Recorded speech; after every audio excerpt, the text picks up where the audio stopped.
Yeah. Let's just see where we left off. We were at we finished number 6. Yes. Okay. We are going to number 7. All right. So did you look at the rest of it? I did a bit of it. I was actually in Joburg last night, yesterday for the day, and my flight got delayed, so I only got home at about 1 this morning. So Ooh, wow, didn't have late. I didn't have a lot of time. But I've got the model. I've done all the multiple choice questions, and I've done the first question, but I had the first long question. I've done, I think, up to 1.4, but I had a couple of queries around that. But we can go through it. We go through it now. Okay. So question 7 would be option 2. Question 7. Yeah. Okay. Number 7. All right. So what are we using to calculate the costs? So you would be using obviously the cost of. So it would be R equals D over N plus G. So you would take the dividend, which is 54 cents. Okay. Okay. Then what you would do is you times that by 1.8, because obviously you need to factor in the growth. So you times the dividend by 1.8. Okay. Why are we doing that? Because there's been growth on the share. So you're trying to see what it was shown. If it's paying a dividend now of 54 cents, we at time 1, you want to see what the dividend was, or you want to work out what it was at time 0. Exactly. So the dividend does add growth. Yeah, it took me a bit of time to figure that out. Yeah, so you do have to look at the timing, and obviously you want the 54 cents not at time 0, but at time 1. Because this is div 1, not div 0. Yeah. Yeah. Okay. And then? Yeah. Cent. Okay. Which basically and your growth is 8%, so your net was 32, so it's basically you get to 9.8, 9.82 rounded up to 9.8, so option 1. Option 1. Yes, option 1 is correct. Yeah. Okay, 100%. I think you said option 2 initially. Okay, no, I don't know why I said that. So I might have been looking at number 8's answer. Okay, then number 8. Number 8, you use cap M, but you have to first solve for the required rate of return. Okay, yeah. Well, if you look at the question, there's a lot of clues. When you see beta, when you see risk-free, okay, that's already a clue that this is cap M. Yeah. So you're definitely gonna have to work out cap M as part of the calculation, because here they want to know what the ordinary shares were worth. Yeah. Question. Yeah, Anthony. So what I did is I did cap M, but obviously the one thing that's missing is the KM part of it, which is the required rate of return.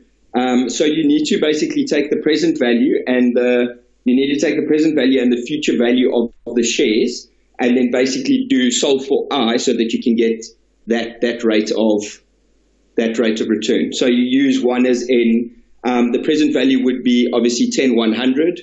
The future value would be 10,900. And then you solve for I, it comes to 0.39, and you end up with option 2 once you solve for cap M. So yeah, it's just a cap M calculation. As you said, the market return wasn't given explicitly, so you have to obviously calculate it. They told you enough information about the JSE. Obviously, using future value, present value, you obviously get the rate, which is the 8.03. Yeah, 100%. Okay, good. And then once you've got that, then cap M is straightforward, and then you get option 2. Okay. So I'm quite happy with that. The next 4 questions were quite easy. I mean, it's all based on that. So the first one, you obviously need to work out how many shares there are in total. So you take the 200,000, you divide it by 10 Rand, gives you 20,000 shares. So if you want to work out how many, so if you scroll up. Scroll up as in, down you mean? Yeah, go to the question. So obviously there you're looking at the 20% debt ratio and the 50%. So you just take the 20,000 shares that you've worked out, you times it by 80%, and that gives you, and you times it by 50%. So you get 16,000, which is option 4 for the first one, and then option 3 for number 10. So number 9, option 4, yes, and then number 10, option 3, yes. Yeah, so it's a straightforward calculation. As you said, you need to look at the total in terms of the amount of capital that we need, and then this tells you how you're splitting it. Okay, it's capital structure basically. Yeah, 100%. So I'm quite happy with that. The next section of it was obviously EPS, which is your profit minus preference shares over ordinary shares. So what you've obviously got your shares because you've worked that out. You've worked that out in the one before.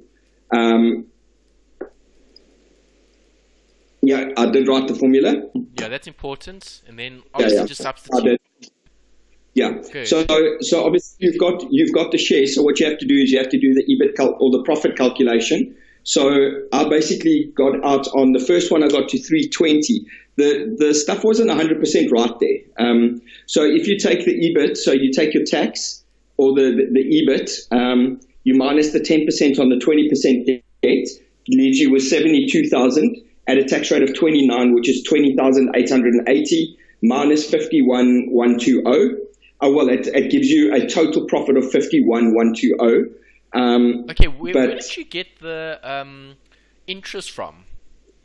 Well, I took the interest. Oh, no. Okay. Yeah, I didn't do this right.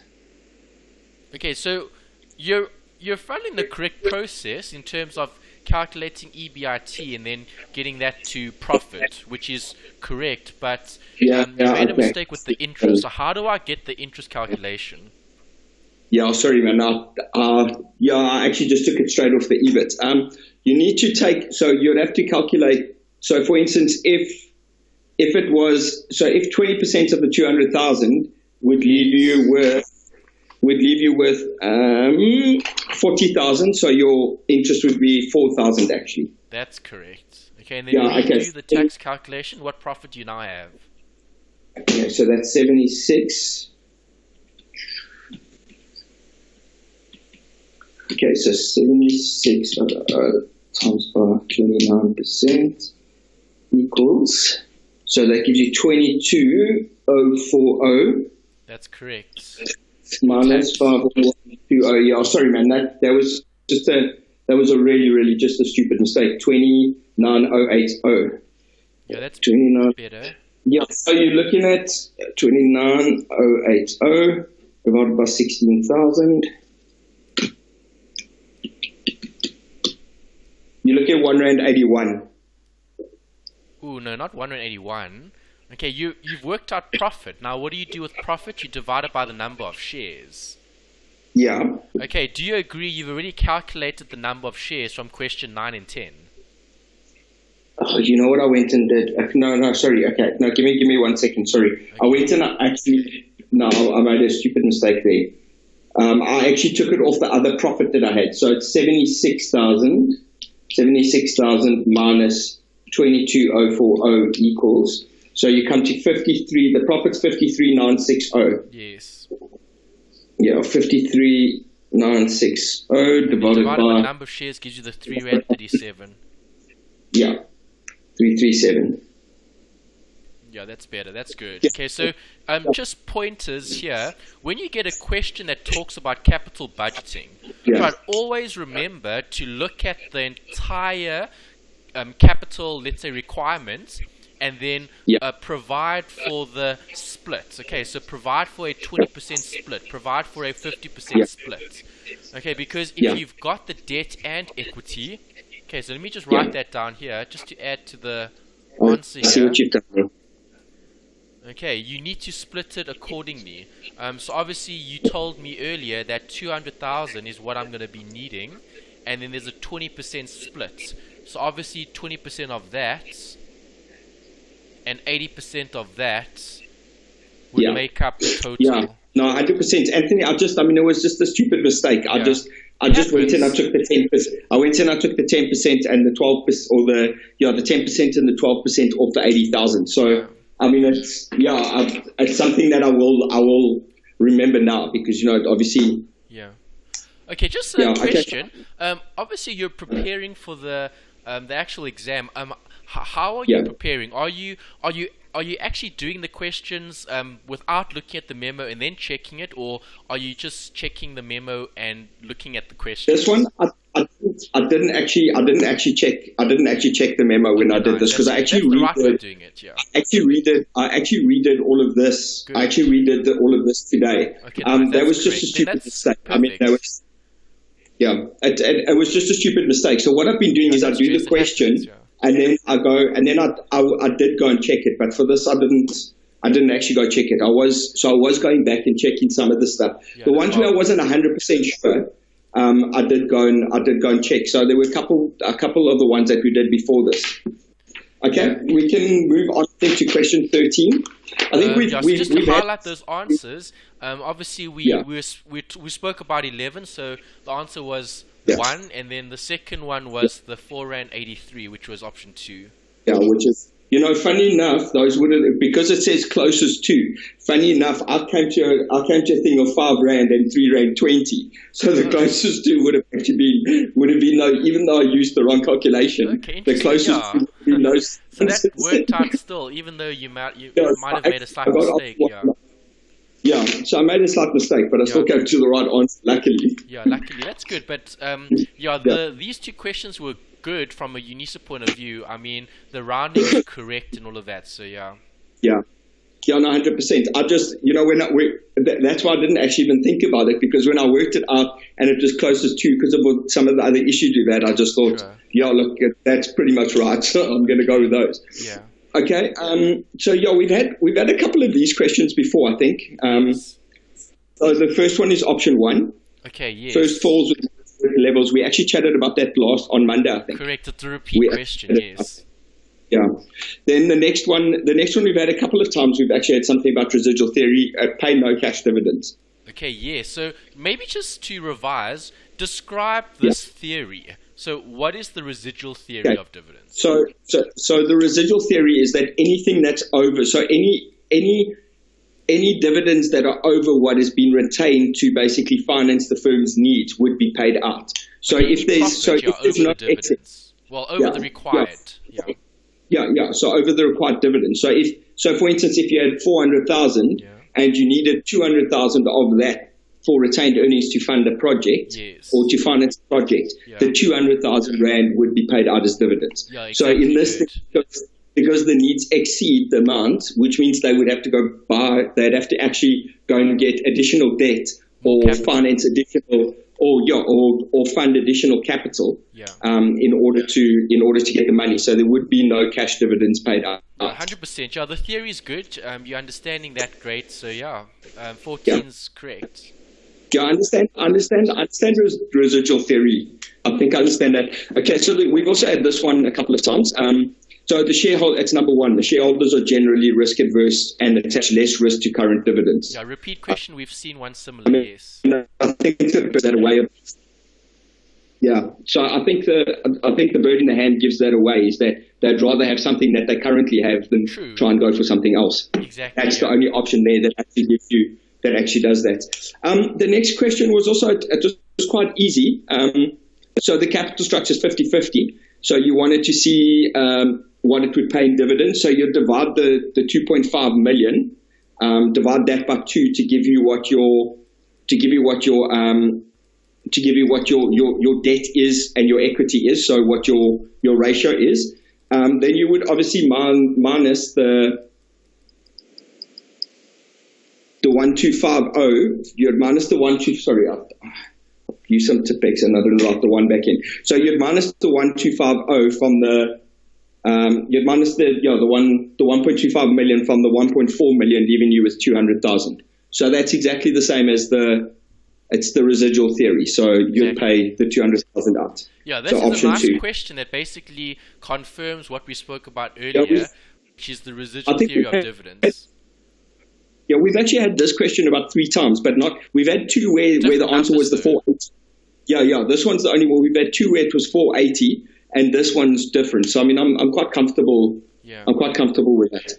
Okay, so obviously because we went through the leases and stuff on Monday, so it's number 4 on this one definitely. There's not the same.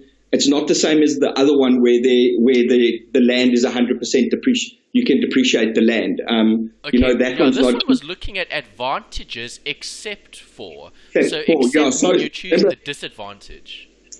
Yeah, but remember the other one was exactly the same question, except the first, they just shuffled around a bit, but the first one, they had that you can depreciate the land, which, remember, and they had this one provides 100% financing and something about being able to depreciate the land. But if you don't, and we still had the conversation about how do you depreciate something that you don't own, first of all, and second of all, you can't depreciate land. So the clear one in this one is at least number 4. Okay, I actually didn't go with 4 here, because if you look at what they're asking you for, they're obviously looking at a lessee's perspective, so the person that's renting the property, and we're looking at advantages. So a lessee avoids many of that are normally included as part of a long-term loan. That's true because they're not going to have to finance the purchase of an asset. Yeah, I didn't actually read that. I just thought that, sorry, man, that was actually just also a stupid mistake. Okay, here they said high asset costs, especially on operating leases, may provide the firm with the needed financing flexibility. Well, if we're looking at an advantage, are there high costs in terms of the assets? No, because you're leasing the asset. So it would be an advantage. And also, may provide the firm with the needed financing flexibility. Well, especially on operating leases. With operating leases, you're just using the assets. There is no change in ownership at the end of the lease. Yeah. Okay, so for me, 2 made more sense because the rest were advantages. Okay, for example, if you look at 3, the lessee who leases land is permitted to deduct the total lease payment as an expense. Definitely.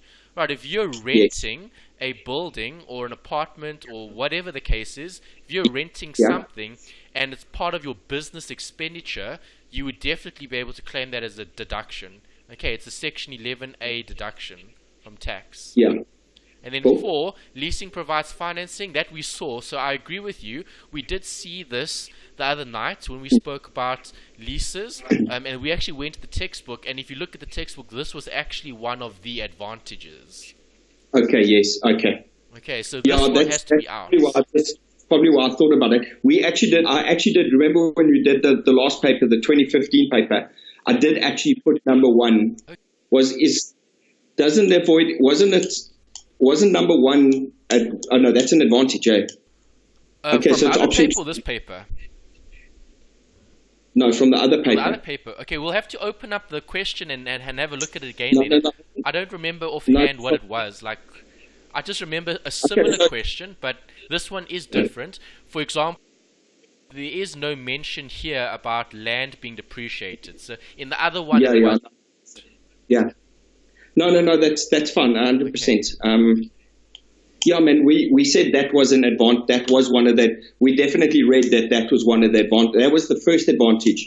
Was the lessee avoids the many. The first advantage was, I think that was the one right at the bottom. Possibly, it could have been similar, but there's nothing wrong with spotting similar questions in the exam, but just be careful with that because.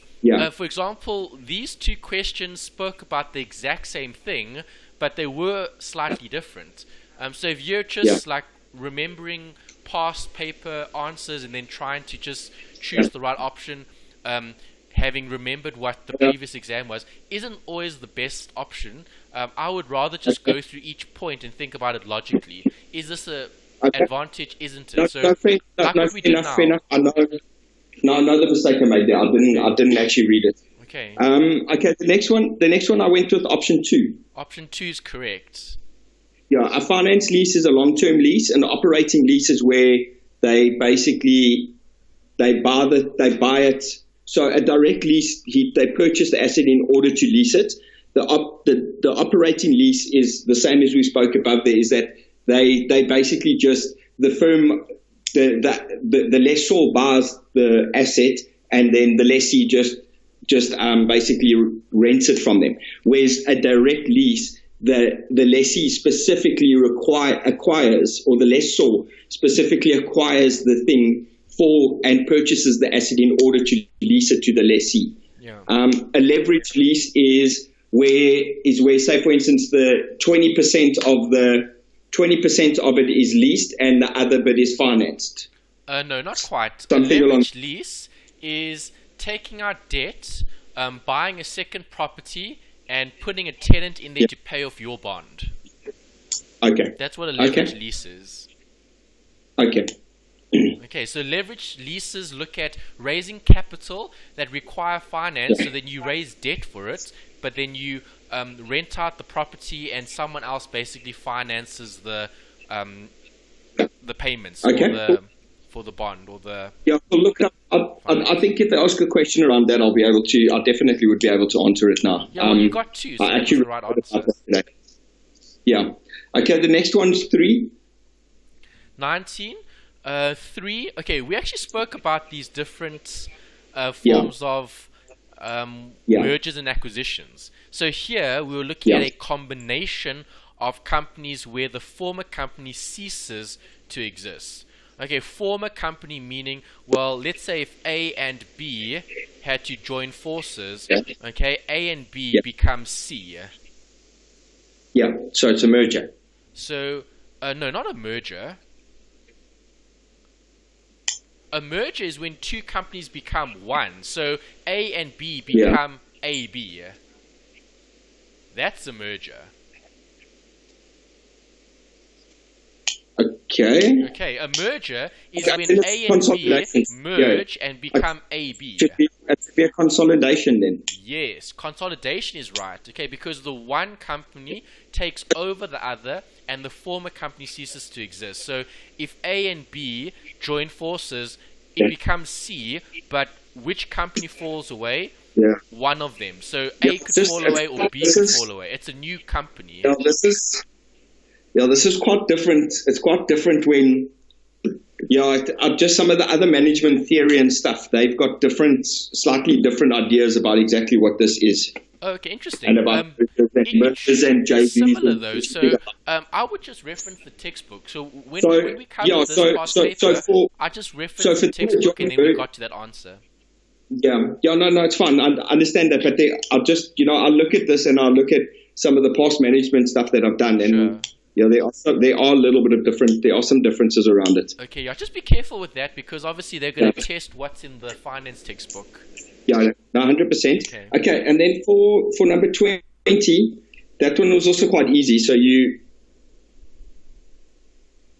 basically what you do is you have to minus the retained earnings from the actual earnings, which leaves you with 900,000 Rand. Then you divide the 900,000 by the 4.5 million, and that gives you your percentage of 20%, which is option 2. Oh, exactly, that's correct. Okay, good. So multiple choice is fine.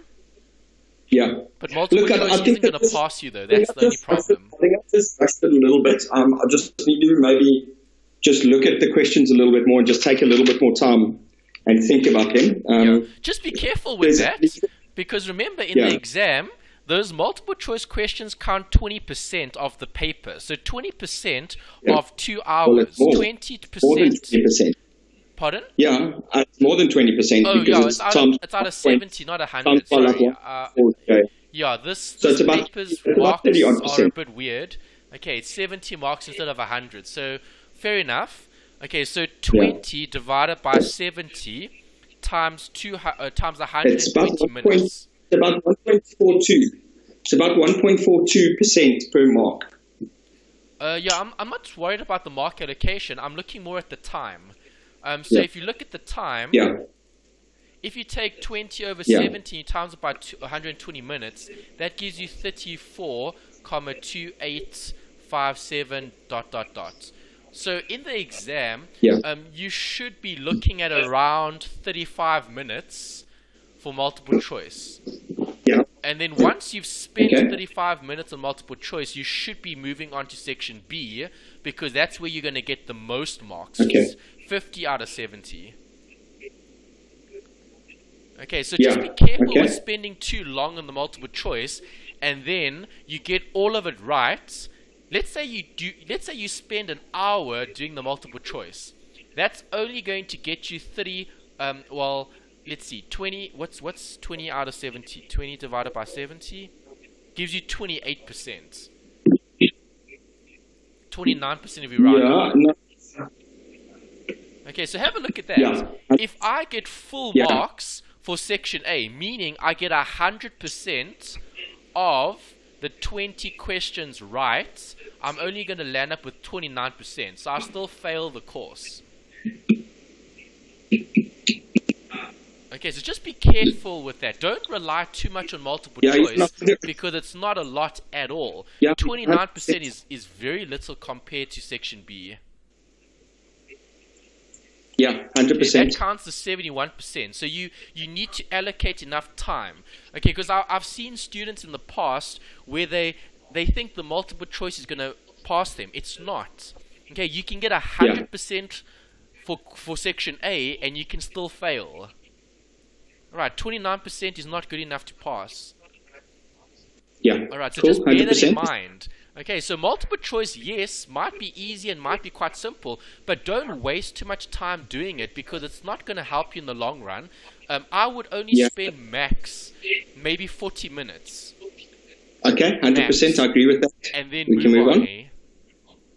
Yeah, cool. Okay, so that's just a tip because I've seen problems with students ignoring section B because they're focusing so much on section A, and then they make a mess of it because it doesn't give them enough to pass.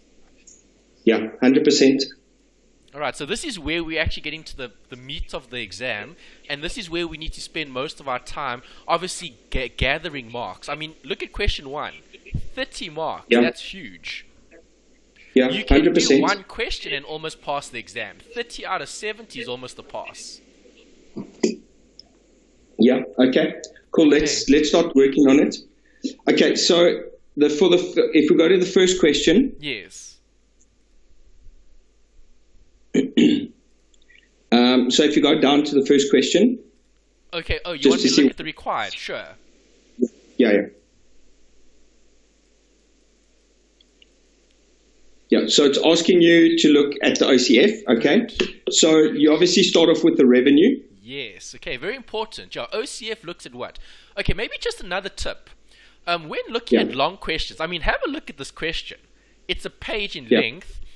There's not that much information. There's some theory here. Then they give you stuff about the current machine. Then they talk about the new machine. And then they give you some more information. So what I would do is obviously what you've done. I would go here to the required. I would read all of it. So I'd read the first one and see, okay, they want me to work out OCF, fair enough. Okay, it's 6 marks. Then I would want to see what else are they asking me to work out. Just out of interest, because when I go back to the question, when I start reading it, I'm going to then gather my thoughts and I'm going to be allocating those points to different questions. So for example, 1.2 is initial investment.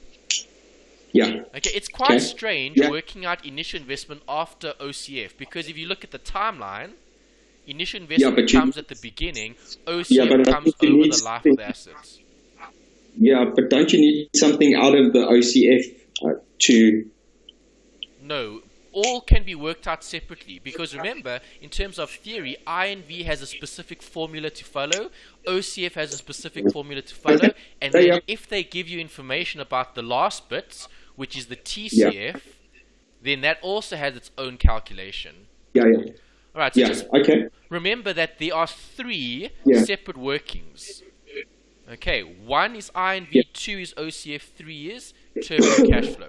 They're all completely separate. Okay, when I say separate, you're looking at them in isolation. Okay, and that's why they can split questions. Okay, so that would be my approach. My approach would be, well, what did they want here? OCF, great. What did they want here? INV, okay. What else do they want? Oh, payback period. But notice, it's looking for the new machine. Right, so now I'm thinking, well, okay, if it's payback period and I'm looking at the new machine, I'm obviously going to be looking at those cash flows, and I'm going to be looking at when do I cover the initial investment. Okay, and obviously I need to know what the initial investment is because I can't work out the payback period if I don't have the initial investment. So you can see 100%. That 1.3 is actually linked to 1.2. Yeah, and Because if you 1.1. don't have this, you can't work out that. Yeah, it's linked to both of them. It's linked to both of them because if you don't have the cash flows, you can't work out anything either. So if you don't have the initial investment, you don't have the operating cash flows. Yes. Yeah, so you need to have both of those in order. You have to have both the first two in order to work out the third one. Well, for number 4, definitely. Okay, because that's an NPV calculation. So now I agree with you in terms of the cash flows. Well, now you need to work everything. to work out the payback period, you need to know. So if you're getting cash flow X in year 1, cash flow X in year 2, cash flow X in year 3, you need to know what the cash flows are in order to work out the payback. Yeah, but that's only if they talk about the cash flows as being arising from the new machine specifically. But if it's a replacement decision, then you're going to have new and old.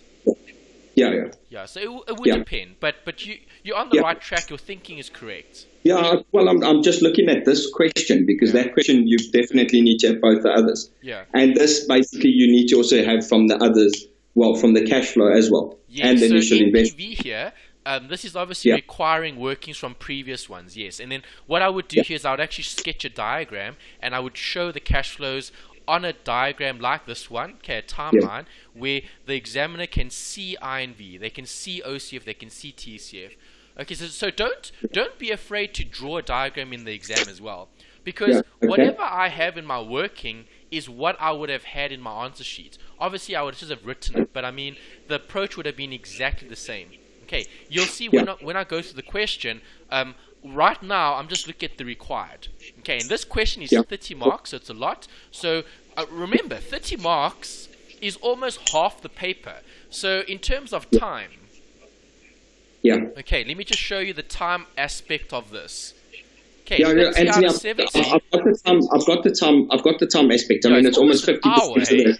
Almost 50% of the mark. So you can spend close to 60 minutes. I wouldn't spend the full hour. I'd probably spend maybe 50 minutes on it. Yeah. But I mean, you've got 50 minutes for one question, so there's no rush. You can take your time. Yeah, 100%. Okay. Yeah, that's just an exam technique. Can we actually go into the question because I've actually got some questions around. Okay, yeah, we'll definitely go through it. Let's just finish off. What else did they ask? This. Decision making. Should you buy or shouldn't you? So the only way we can determine if we should buy or we shouldn't is by evaluating all of it. NPV, payback period, IRR, and others as well. Okay, if you do or if you can work out the others, you would include it as well. Yeah. Okay. And that's it, I think. Yeah, that's it. So that's your 30 marks. So the others would be payback. It would be annualized. So the criteria would be payback, would be annualized if it was. You'd look at it's obviously your PI. Wouldn't PI also be in there? Good. Your PI, PB, and then your NPV and IRR. Yeah. So those are all the different measures that you could use to evaluate whether something is good or bad. Yeah, cool, 100%. I've got that. I think I've got the theory behind that. All right, great. So now let's start with 1. What are you going to do if they ask you the cash flow, operating cash flow? So now, what do? We're going to go back. Okay, so that was the exam technique. You read all the questions. And now, when you read question 1, you need to highlight what's relevant for the OCF, you need to highlight what's relevant for the TCF and the INV, and then anything relating to the new or the old. Okay, so if I read this, so I think, let me ask you to read it, and then you tell me if this is important, and if it is, for what. Can we just check what I've done, just to see if I've done the right thing? Because I've got a couple of questions about the way that I've done it. Okay. So I've already done all of that stuff. So what I've got is a revenue of 56,000. Okay, because fine. just so you've already started working at the OCF. You've got revenue of 56. Okay, fine. That's correct. Yes. Yeah. Okay. So I've got a revenue of 56, fixed cost of 4,000. Fixed cost of 4,000. Yes, which is the depreciation. Variable cost is 21,000. Yeah. It's a 12 minus. Yeah. So I minus the depreciation. Percent. Okay, that was okay, because obviously you need to bring that back in. Yes. Then I've got the variable cost, which is 21. Variable cost of 21, good. Yeah, okay, so your EBDRT is 31,000. Yes. Okay, then your depreciation is 8,000. giving you an EBIT of 23,000. Good. So far, okay, so now I noticed, so this is where I've got a question, okay? It says there's 100 Rand interest on the overdraft. Do we not? So I just want to know that I'm correct, because I didn't put the interest in yet, but I just want to know if my thinking is correct. Because it's an overdraft, it's not actually interest it's not actually an interest expense on the actual device. On the financing of the project. Yeah, it's not actually financing the project. So you don't take the 100 Rand, because I just looked at it and I just thought like that's 100. I mean, the 100 Rand looked a little low for it to have any real impact on the actual workings out. So I didn't put it in. Yeah, okay, so then what I get to is obviously talk about it. Okay, so that's just something else to consider as well. I think I might have mentioned that here somewhere. Let's see. Did I? Maybe not. Let's just have a look. Oh, okay, maybe not. But yeah, it would be worthwhile. So you could even put here, where's the interest? Here. It's 100 Rand. Yeah, you could asterisk this and you could say interest. Yeah. And you could discuss sunk costs. The interest. Is that, I mean, for 6 marks, are they really going to look at that for 6 marks? I mean, when you look at how much other information the thing is, we don't know what UNISA is going to be allocating marks for. All you can do is give them everything possible that you can get from the actual question, because who knows where they're going to give what marks. Okay. All right, so the thing is, you've thought about it. You've asked the question, and you've answered the question. Just tell the examiner that I've thought about it, and I know that that's applicable, because if that interest was for the financing of the actual project, then you would have to include it. Yeah, okay, cool. So, then I've got the 23, I've got the tax right, so I've basically come to exactly what you've got there. Good. Okay, so I did it exactly the same, minus the depreciation and stuff. So I've got the operating cash flow. 24,000. Okay, then I did a bit of it. So I did 24,330. Nice. I got to that exact same answer. Okay, then on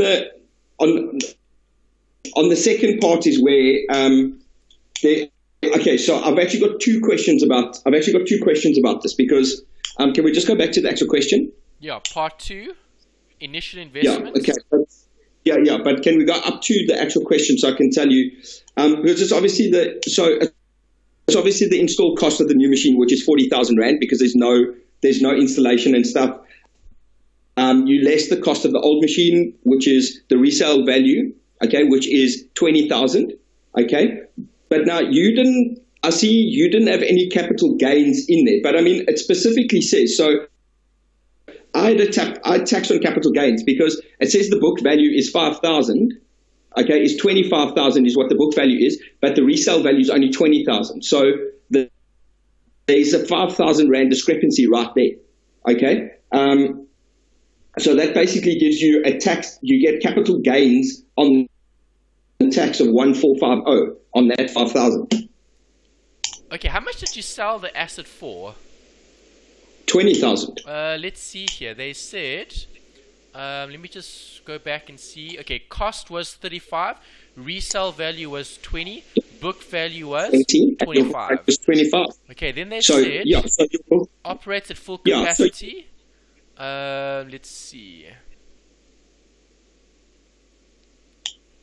Okay, that's fine. All right, so now I've just reread it just to familiarize myself again with the information. So now that's okay. So in terms of the CGT calculation, well, proceeds. Yeah.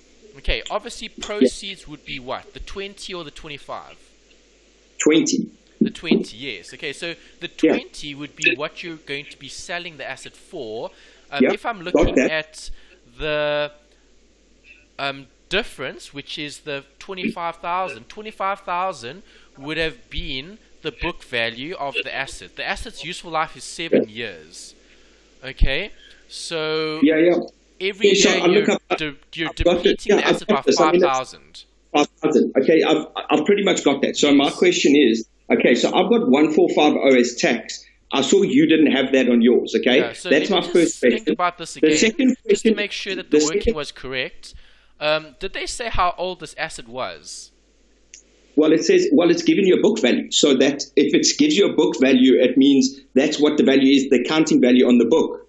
That's what it says in the textbook. So if they've given you the book value, that's what the value of the device is. Yeah, so true. But I just wanted to make sure that they are talking about the right number of years, because I've seen a question before that has a discrepancy with the number of years and the age of the asset. But in this one, this looks fine. But it doesn't make but you don't have the 5,000. You didn't have that in your solutions when I checked the answer. Yeah, well, the answer had a bracket, CDT proceeds minus CV, okay, which was 20,000. Okay, so here's it.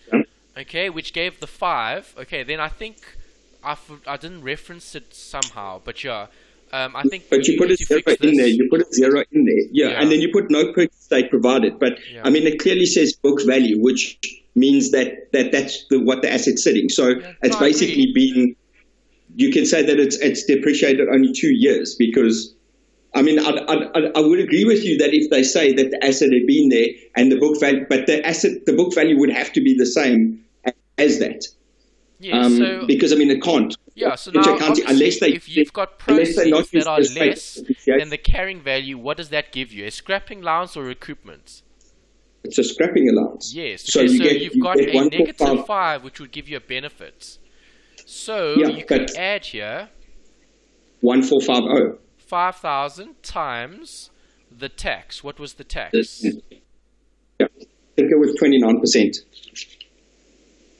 It's 28 to 29. 29%. Just 29%. Fine. So we can multiply this by 0.29%. Yeah. So that so I was correct with that. Obviously, that's fine. When I looked at your answers, then the one thing. Okay, so now the changes in net working capital. Okay, so now I just wanted to. For me, I had a 200 rand change in net working capital there, because if you look at.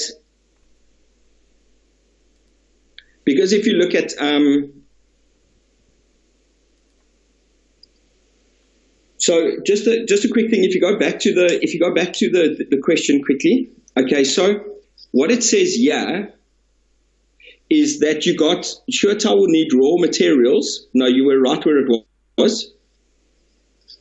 Okay, it says SureTile will need 1,200 rand in order to proceed with production. Okay, so for me, that's a definite net change in things. So you're going to have a minus, so there's inventory, okay? You need that in order to proceed with production. So that's going to be a net change in your working capital, because you 1,200 rand down. But then you've got, on the other side, you've got the overdraft facility of 1,000 rand, okay, which comes in. So I had a positive 200 rand in net working capital. So basically it adds to your expense. Yes, yeah. So you should include that. I didn't include that, so we do need to. So net working capital, okay, that was obviously inventory. You will need inventory, so that's an outflow. So inventory would have gone up by 1.2, and then it would have been a liability would have gone up by 1,000, and that's a liability, so negative. So you're changing it plus 200, yes. Okay, so I was right. With that at least. Okay, so because I put added 200 rand in there for the change of net working capital, which you didn't have. So that's what I just wanted to highlight. Okay, okay. So I got to 1850 for the thing. Then 18750. On question, 18750. Sorry, I mean I got to exactly that with what we've done. So you happy with the way that I've worked the stuff out there? Yes, correct. Okay. Cool, 100%. No, I'm quite happy with that. Okay, now I don't know if this is right, but I mean, as far as I know, when you work out payback period, you take what your initial investment is and you divide it by the cash flows. Payback period? No, payback period is when you recover the initial investment. Yes, but I mean, so the way that you get it though is you look at, so it's how many years will it take you if your outflow.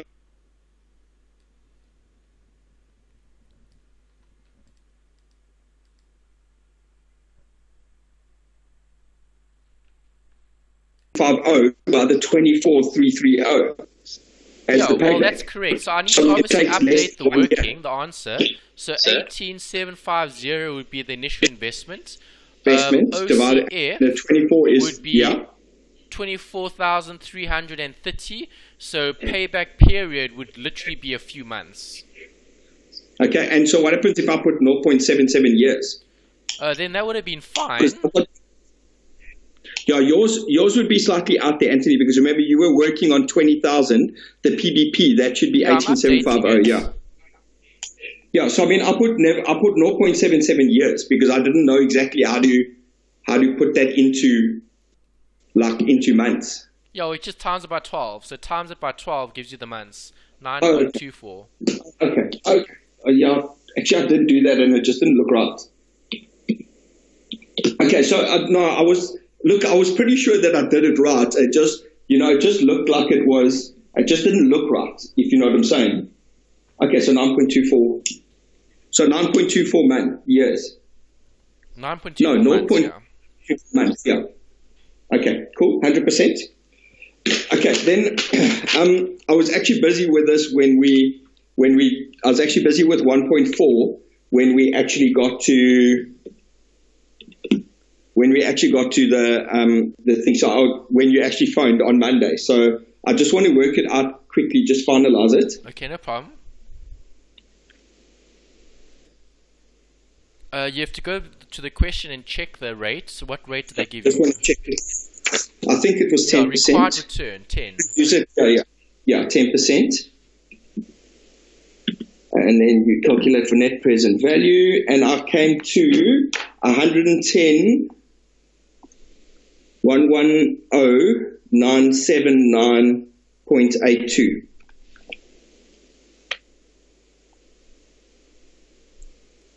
Okay, so if you're looking at this was question 3. Yeah. No, question 4, this one. Yeah.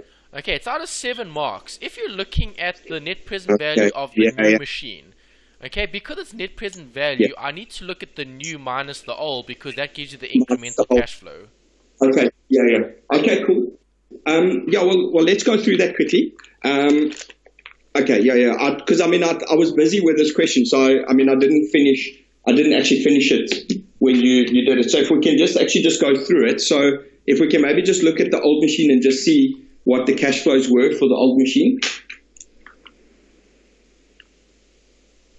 Yeah, revenue.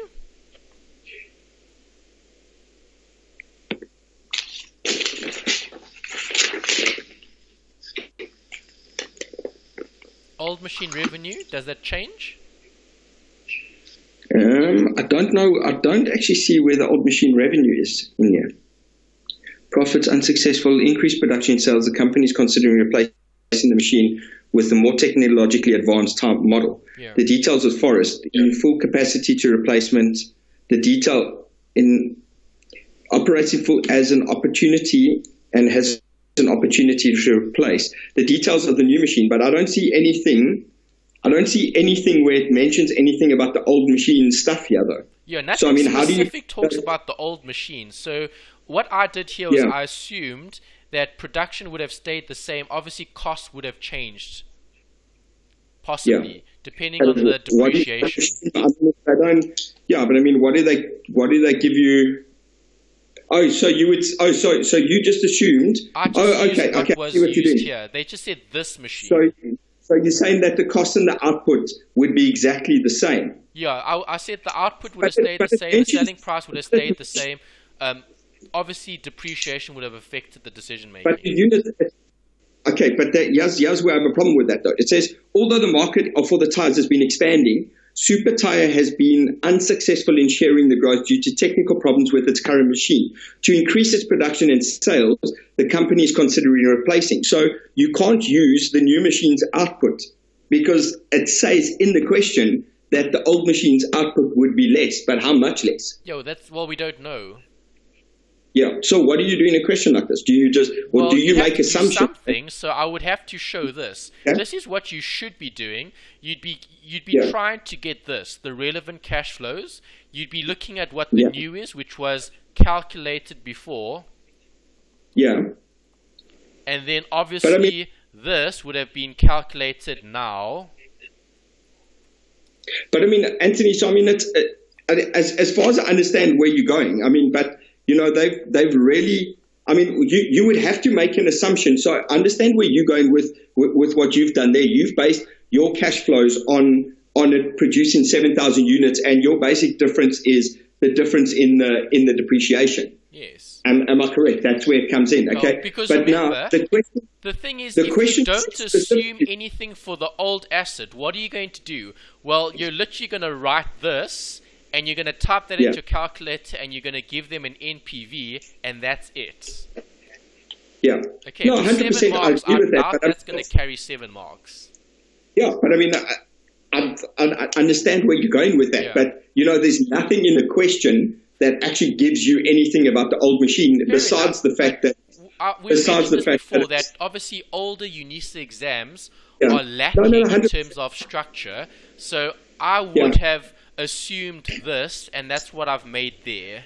I've made that assumption. So couldn't you put something like, so couldn't you make the assumption to say, okay, well, considering the fact that the output of this is higher, we're going to assume that it's 20% higher, okay, and reduce that so that you change the cash flows quite a bit. Well, because, you can do that, but then that's taking it a step further, because now you're bringing in scenario analysis, which is fine. Yeah, but I mean, you have but to then do you'd have to look at, well, let's say a less 10% or a less 20% or a less 30%, 50%. But again, see, you're making an assumption. There's nothing wrong with doing that. Yeah, okay, well, I mean, because there was no information in this question. So if you're making that assumption, perfect. What I wrote here is what I would write in the exam, because we would need this, because I want that. Yeah, no, 100%. So I'm just saying. So if we had to work it out, and I mean, let's do it. So for instance, I would say in the exam, I'd work out the operating cash flow for the 5 years, so the net present value for the new machine, okay. And then, because you're working out the net present value for the. If you scroll down a bit. You see, because I mean, this is really, really stupid, because you need this MPV. I mean, so because this is if you solve for MPV, your IRR, you're not going to accept this project. But I mean, they haven't given you enough information to actually do a proper assessment. So for 7 marks there, plus for the 6 marks in the next bit, you fucked. Kind of. You don't have enough.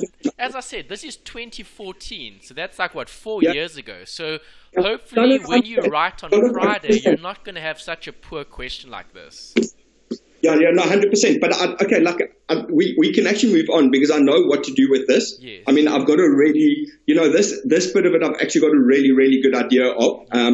I was just remembering, because they didn't mention anything about the old machine. But I think if you see the IRR and stuff, you need to do the old machine. So I'll make sure I do that. I think I've got a good understanding, and I'll practice it a couple more times. It's just, when you look at the question and you get this, it's just, it's quite frustrating, because you don't know actually what you're supposed to do, because they don't really give you they don't really give you good information. Yeah. So basically, what the problem is here is obviously this. Okay, to increase the production, they're replacing the current machine. So what they should have given you is what was the existing. Yeah, 100%. Or say to you, assume that the existing is 20% less. Oh, yeah. Or something, anything, but at least give something about that. Something like that to give you an indication, yeah. So, I mean, the only thing you could really work out there, what is PI again? What does PI mean? Profitability index. Okay, so I mean, what is the... Oh, yes, PI is the one thing I can't really remember. Okay, well, just one other note about this question before we look at the last one. Minus in, with 1.4, so obviously this happened in 2014. Let's hope it doesn't happen again. Okay, but obviously the past papers from previous years weren't as good as the ones more recently produced. Yeah, at least I'm aware of it though now. Picking this type of thing up. Like if I see this type of thing, I'm going to know, okay, that I need to do this. So for instance, let's just look at what we can answer based on on what we've got. Okay. But so just to finish that comment is that if Yeah. this does ever happen again, let's hope it Yeah. doesn't, but if it does, okay, if there Yeah. is missing information or if there is a problem with the question, write it down. Like, I mean, this Yeah. is something I would have written and I would have specified, No, well, I- you I need the definitely- old and you'll need to definitely assume will do this, it. and then still do your best, because Yeah. because remember, you can't like phone the lecturer. You can't ask the invigilators to phone the lecturer and ask them, well, what do I do? Okay, obviously UNISA is a very big institution and students are writing all over the country, so it's impossible for Yeah. them to change a paper that has already been issued to the students while you guys are writing the exam. Yes, 100%, Yeah, Anthony. so I for me, understand. what I normally Yeah, suggest for students to do is literally do your best. You know what you should do, and just make the most of it. Obviously, don't write anything that's going to jeopardize your chances of passing. Like, don't say, well, please fix the question, or like don't do anything like that. Just make assumptions 100%. as best as you can to try help the situation, and then do as many workings as possible, just so that you do get the most out of the question, rather than just Yes. putting down nothing. Yeah. I'm clear with that. Can we look at like 1.6? I mean 1.5, because even based on the information we've got, for instance, so the net present value we wouldn't be able to use because we can't. Not, yeah. So if we so we wouldn't be able to use thing. But if we look at payback, so if we look at the payback which we did work out, okay. So for question 5, No, which says should remember, the first payback ratio period wasn't for the replacement. The Well, payback the period was payback just for the period- new. It wasn't taking the old into consideration. Okay, so if you do a payback period working here, you'd have to do a separate working based on the incremental cash flow, which is what we had here. Okay, that was the incremental cash flow. See that? Okay, so now you'll see in my working, I actually did this as well. So I've got two workings for payback period. Okay, here's the payback period, taking the incremental cash flow into consideration. Right, if you're looking at 870 being paid back every year, over 5 years, you're not going to pay it back. Right, the payback period would be a lot longer than 5 years. Yeah. Right, and This is a terrible. then I made a separate note here on the right, alternative. So I said ignore the old machine. So if you ignore the old machine, which is basically what we did previously, then obviously you've got that 9 months. Yeah.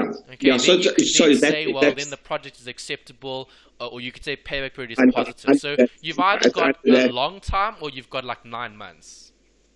yeah. Okay, so this Okay. is not the best of questions.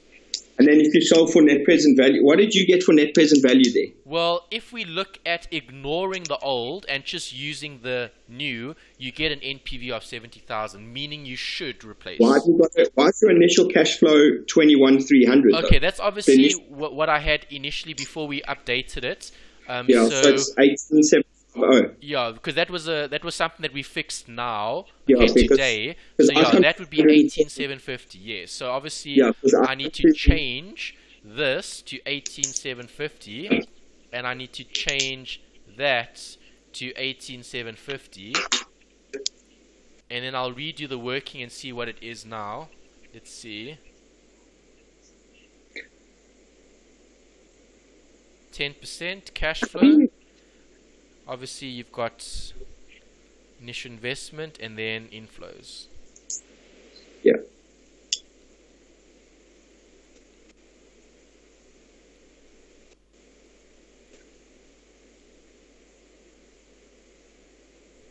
Right, NPV you should get is 73,000, so slightly more because obviously the initial investment has decreased.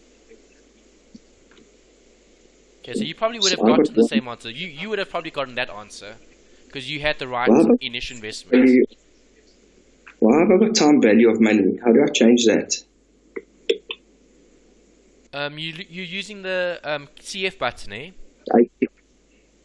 CF button on your I'm using, HP. I'm using the CF button, so I go 18750. minus, and then that's your initial cash flow. Yeah. And then it's 24,330 cash flow 1, 2, 3, 4, 5, and then second function NPV. No, you forgot to put in the I. Oh, yeah, I did put it. Yeah, but mine's saying at the top of the calculator, it's saying time value of money. Clear the calculator. Maybe you've got something stored in a memory slot. No, I've cleared it. Okay. So let me just do that again. 187, because I came to 110. Let's cash flow. 24,330. 2, 3, 4, 5. 10 is R. No, how do you, Anthony, remember, when you do the net present value, it gives, oh no, I've got 73 now. There you go. How does this happen to me all the time? I'm going to have to, when I do these calculations, I'm going to have to do it about 3 or 4 times. Well, because the first time I did it exactly like that and I got to 110,000. I think it's probably memory. There's probably something in the memory. So the safest bet is just to reset or clear the memory after every question and then just start fresh. Yeah, cool, 100%. Right, and that was basically it. That was 1.5. Yeah.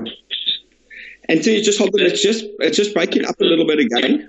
I just want to try something quickly. I don't know what's going on. How did question 2 go? I didn't actually get to it. Okay, so it actually wasn't that bad because all you had to do was mainly calculate breakpoints and costs of. Yeah, I'm actually quite good at this, to be honest. Okay. But let's go through it and let's just check to make sure. Yes. Okay, so just a quick question. I'm looking at this quickly. The internal rate of return, would that be? Oh, no. Never mind. Okay, so we're looking at some Airbuses listed on the investment OS below. Okay, so this is very similar to the weighted average cost of capital and that type of stuff. Yes, you could definitely consider that as being similar, yes. Just hold on 1 second. This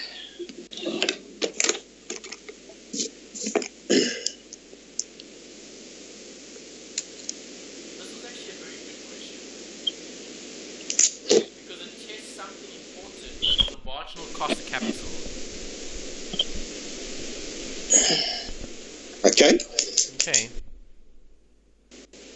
Yeah, cool. Sorry, man. I was just putting my AirPods in because it's just a bit easier. It's less echoey than on the actual iPad. Okay, cool. So let's go through it. Okay, so the first thing we need to calculate is the component cost of each thing of financing. So we've got long-term debt, we've got retained earnings, and that's about it. Dividends are expected, and there could be new ordinary shares. And what else? There's one more. Is there preference shares? No. How much long-term debt do you have? 420,000. And what happens after that? Yeah. No, okay. So no. I know we've got 2 times the debt. So it pays at the 13%. But I'm just saying there's no preference shares. Yeah, no pref shares. Yeah. So I mean your 3 things is retained earnings. Well, I mean, so you've basically got normal. So you've got retained earnings, you've got your issue of new shares, and then you've got your long-term debt and your short-term debt financing. Yes. Okay. Cool. So 300,000. Okay, so first thing we need to look at is the capital structure is 60% equity and 40% debt. Very important. So would we draw one of those tables, or would we do, like, remember the table we filled in on the last exam? Would we draw that table, or? You can if you want to, but not for question 1. Okay, cool. Yeah, okay. So we'd look at, so we've got 60 and 40, okay? So calculate the component of, we would, retained earnings we don't have to worry about because that's already all No, Be because careful when you say something like that, because no. I'm just thinking it through. yes. So that's the cost of ordinary shares, correct? Okay, but so it's you not have the to bring cost. in theory. Yeah. Okay, so. Okay. So mention that retained earnings will have the same cost as issuing new shares, and then you can go blah blah blah based on the Miller and Modigliani and the theory relating to that. Okay, but wouldn't you just the cost of ordinary shares? Wouldn't you use the Gordon growth method? Is there not enough information for that? Because yes, you would. I'm not disagreeing with the method to calculate the cost of the new ordinary share issue. But what we're saying is that the retained earnings is having the same cost, and that's something that we need to state as being part of the consideration for the theory. Okay, but I've got two different. So I've got cost for ordinary shares, which would mean equity. Okay, and then I've got a cost for the issue of new shares. I suppose we don't have what the shares cost, so you can't. No, the new ordinary shares are selling at 12 rand. But that's for new shares. But couldn't you use it? Yeah, I mean, you could. So remember the one question we had on the thing we had asked to work out. I'll tell you which question it was now. I think it was question 7. So, I mean, we could work out what the cost of retained earnings, because the cost of retained earnings would be slightly different, because you're obviously not going to be paying your R1.50, or you're not going to be paying the 20% flotation costs. Okay, so in terms of what you're saying, that's 100% correct in terms of theory. So you can state everything that you're saying in the actual answer. So you can say you do a calculation retained earnings would effectively have a cost that's less than issuing new shares, because you wouldn't have to issue new shares because you've got retained earnings. And you could say, well, that could be the cost. Don't you still have to work out the cost? I mean, couldn't we use the same formula that we did in question 7? No, remember, retained earnings is assumed to have the same cost as issuing new shares. That's the point I'm trying to get across. Okay, and that's the theory that you would have to use to support the working. Okay, but then, well, you're going to have to take me through this, because I've no idea now, honestly. Okay, well, what are you trying to calculate? The cost of the equity? Because if a new share is 20% less, if issuing a new share, if issuing a new share is 20%, it's going to cost effectively, the share's value is going to be 20% less than the retained earnings. No, see, you're overcomplicating things. Okay, so what does the theory say? If you go back to the textbook, you will see they discuss retained earnings as a form of finance. They also discuss the two schools of thought. Okay, school number 1 says, well, retained earnings would basically be profit that I've kept aside for future use. Yeah, understand Practically, I don't have to raise any costs when using the retained earnings because I have profit that I've set aside. Okay, then theory says, well, if you didn't keep the profit and you paid out all your earnings, well, then you would have had to have raised more equity by issuing new shares. Okay, so theory says that yes, retained earnings will not have the same cost as a new ordinary share issue.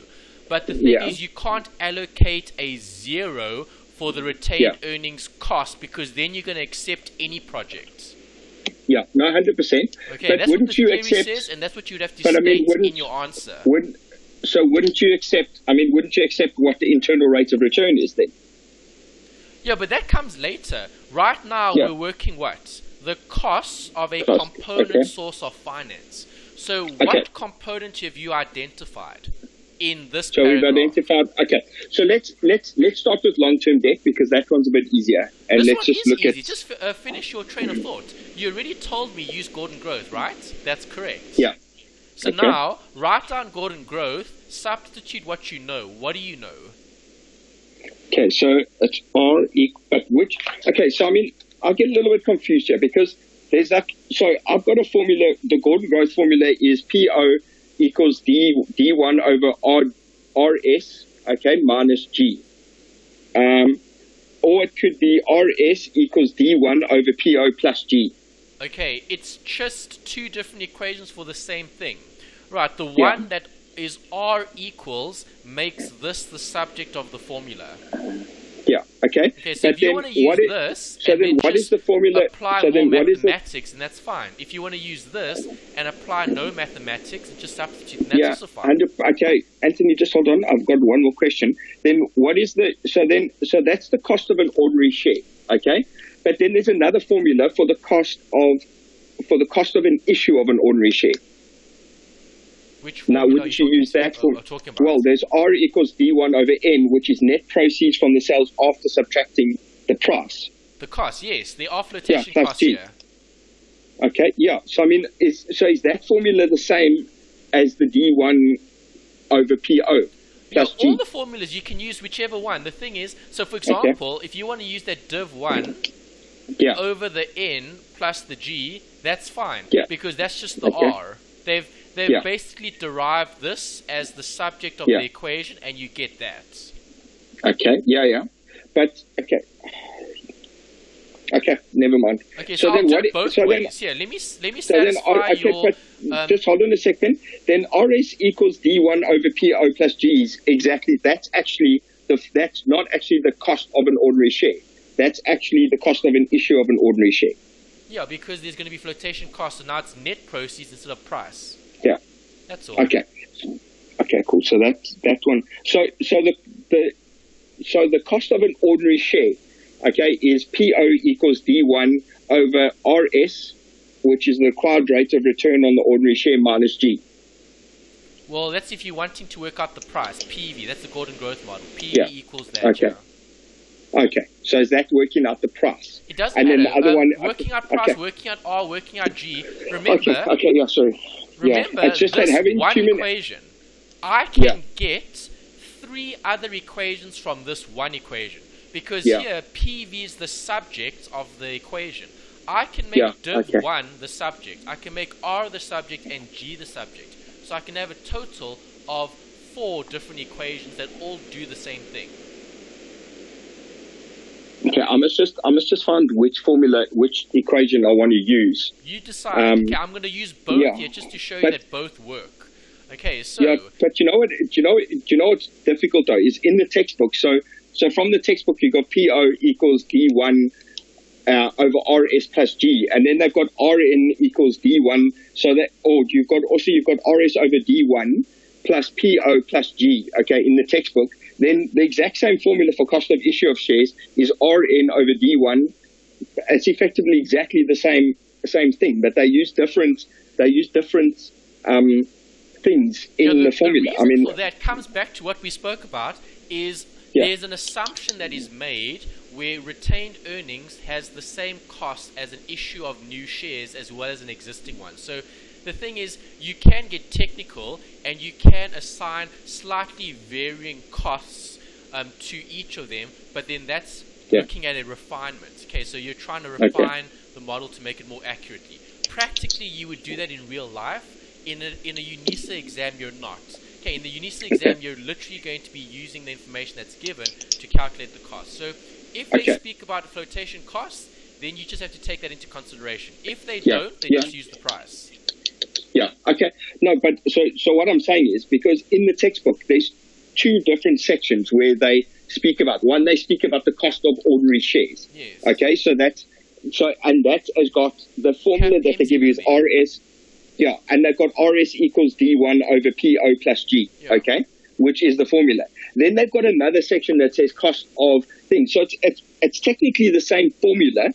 Okay, correct. But they just use different letters. So instead of having the PO, they have an N. Yeah, okay, because PN is the net proceeds. It's after having issued. Because do you agree? If I'm going to sell shares, I'm not going to sell shares at the current market price. If I want to issue new shares, I'm going to have to issue it as a discount. So when companies raise more capital in the market, it's generally issued at a discount to existing shareholders. Okay, so I understand that. Okay, I understand the theory behind that. Okay, but now when do I use the one that's got the PO and when do I use the one that's got the N? Okay, the simple answer is you decide which one you want to use. It doesn't matter. I know I'd use the N because it's the net proceeds from sales. So the value of the ordinary share. What if they ask me a question like, because if it's a long question, surely that formula has to be correct. Well, I'm going to get the same answer. That's why I'm saying it makes no difference. You can even use golden growth and you'll get the same thing. Yeah, but if they give you a mark for the formula, for the formula you use it. Surely if they ask, surely you should use the one that's got net proceeds for this one. Well, if you want to use the formula exactly, then use the formula exactly. Then just study all three and write down the one that's applicable here. Okay, so what would a question look like where you would use the PO instead of the N in the equation? There wouldn't be any flotation costs. Okay, so they just say the share price is this. Is 12 Rand. So you would. So effectively you wouldn't. No. That's exactly what I wanted to understand. That's exactly what, because it was just a bit confusing because it's essentially the same thing. It is the same thing. Technically, if they're going to give you a mark for the formula, but you use the PO, you shouldn't effectively be minusing anything off. So the initial formula, you're not going to get your mark for that first formula. You might get the mark for the other steps. You understand what I'm saying? So you might get a mark for the other steps in the answer, but if you don't use the right formula, the N for flotation costs, won't that make a difference? Surely it must make a difference. Otherwise, they wouldn't have the two different formulas. Well, okay, let me show you what it looks like, and you can make your decision on which one you want to use, but it makes no difference. If you want to use Gordon Growth and you just tell them, I'm solving for R, great, you'll get the same answer. If you give them the derived equation for R automatically, that's also fine. You're still going to get the same answer. So let me show you what it looks like using this example. Okay, so I'm not worried. I'm not worried about the PO being on the other side. So I'm worried about the one where it's the ordinary share. So you have no flotation costs. Yeah. Okay. So in the question, it doesn't mention flotation costs. Would you have to use the D1 over PO? If there were no flotation costs and you wanted to be 100% in line with the formula that's specific to a scenario where there aren't any flotation costs, then just put PO. Yeah, but so what I'm asking is, would or would you not lose a mark for that, for using the N or the PO? Would mark it according to their memo. They don't give out memos. I don't work for UNISA. I don't know how they mark these exams. Okay, no. I'm just trying to say, because surely if it's got flotation, if that is the difference between the two formulas, between the PO and the N, is that the one is net proceeds after sales, which I understand how the whole thing works. It's fine. I'll just make sure that now that I know what the difference is. Yeah, here's the answer just because I don't want to lose a mark for that. I don't want to lose a mark if it's on a long question like this. Yeah. And you put because effectively that could be one mark for having that formula. Okay, here's the answer to that question or that debate. The thing is, what all institutions should do. Okay, so what happens at Boston, and obviously I've studied at UJ and Wits, so I've seen their memos, I've done those courses previously. So what they do normally is they look at the answer. Okay, I can't speak for UNISA because I've never seen their memos, I've never worked with them. But what UJ, Wits, and what Boston does is there's an answer. Okay, if the answer is, what was the answer in this question? 23.625% for the equity cost. Yeah. Okay, that was the answer. So what should be done is they should look at this. If you got 23.625, irrespective of the formula you use, because there is more than one way to get to the same answer, then they should allocate maybe the 4 marks to that. Okay, let's say that this was 21.5. Obviously, your answer's wrong. Then what the marker should do, the marker should then go up and look at your workings, and then there should be 3 marks allocated to the workings somewhere. And then they should have the common sense to see, okay, well, this student used this formula, tick there, but cross there because they made a mistake. Okay, I understand. Okay, no, I understand. Okay, I'm happy with that. That's what should be done. Whether that is being done at UNISA, I can't comment. I've never seen their memos. Yeah, it's just some of the other stuff we discussed. You said put this additional information in because you don't know if they're going to mark for that or not. Additional information that's why theory.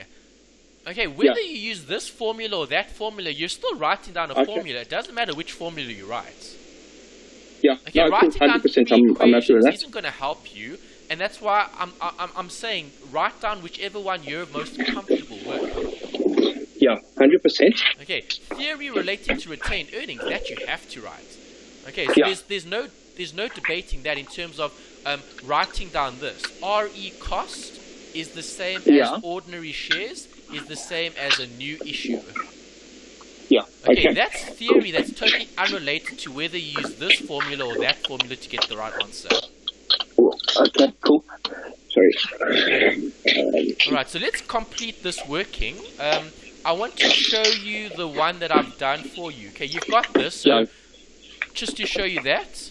Okay, there's the one equation. What equations I used? I used the Rn one because I'm looking for net proceeds because flotation costs were spoke about in the question. Does that make sense? Yeah. Okay. Yeah.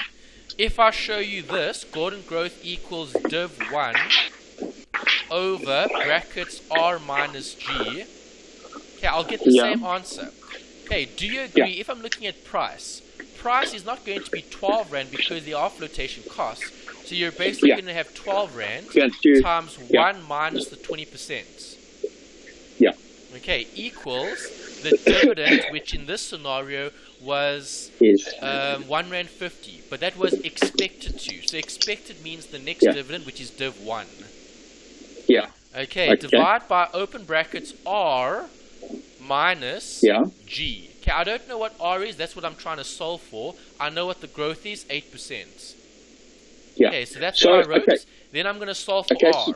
So what am I going to do? I'm going to get an amount here. What is 12 times 1 minus 0.2, close brackets?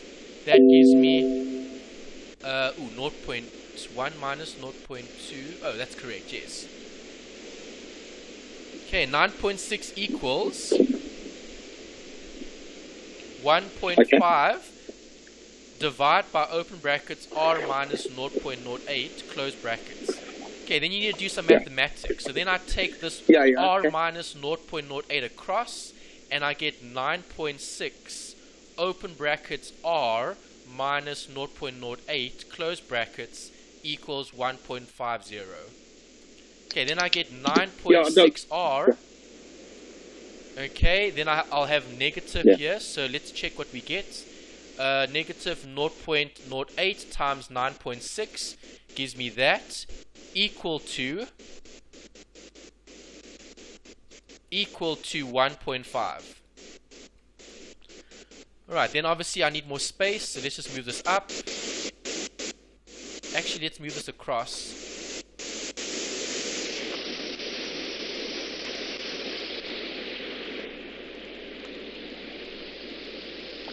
Okay, so here on the right, I need to carry on the working, so leave the R on that side. Take this amount to the other side, so now I'm going to have equal to 1.5 plus that, gives me that, and then I'll have R equals 2.268 divided by 9.6, which should give you the exact same answer. Yeah, okay. Right, 23.65, 23.65. So it makes no difference what formula you use, as long as you get the same answer.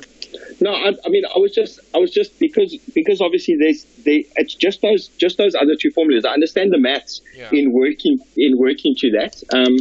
It was just I just wanted to know that would I be penalized if I just remembered RS equals D1 over PO plus G. I hope not. I hope you're not penalized. So if they're only going to give a mark for that equation and not a mark for that equation, that would be very, very, very weird. Yeah. Okay, because they're actually the same equation. Just the one is the subject of the equation and the one isn't.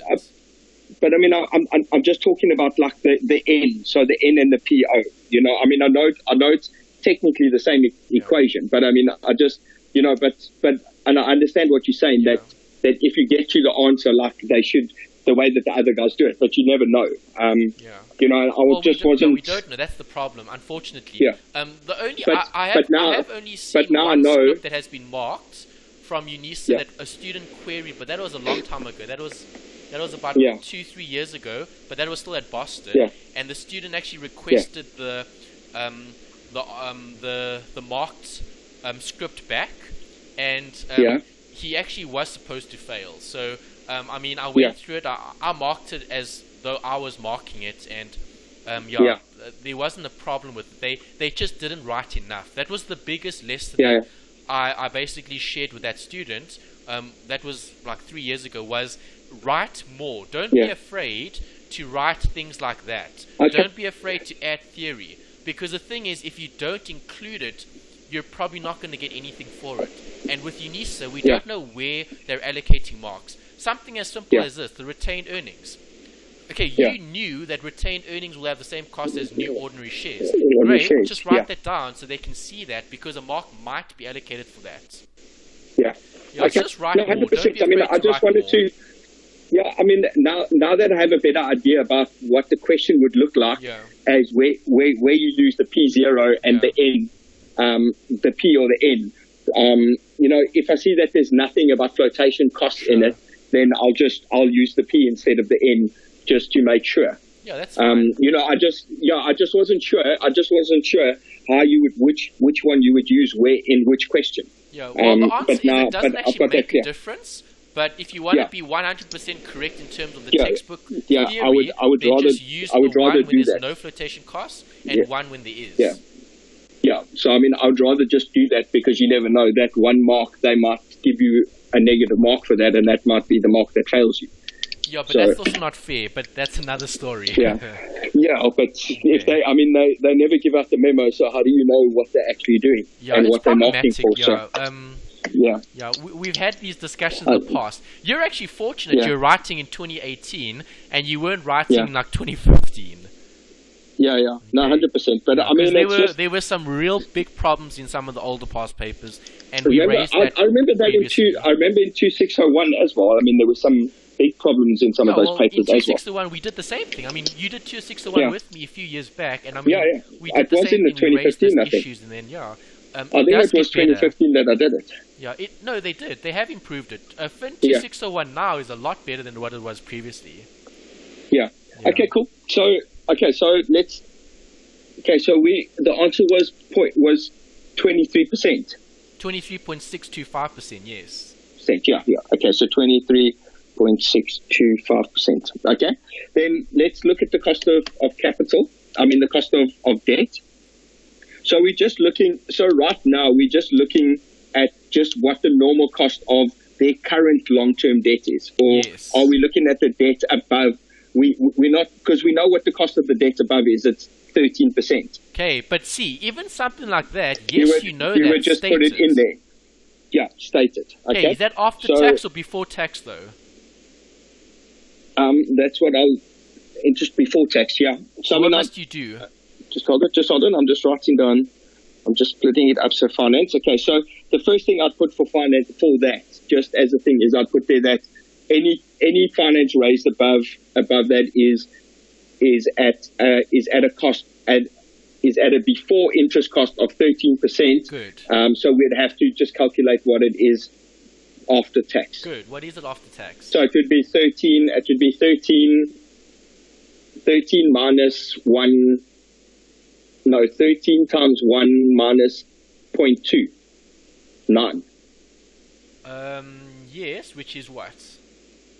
Okay, I'll work that up now, but I was just getting, so the before tax cost. That's correct. Tax cost is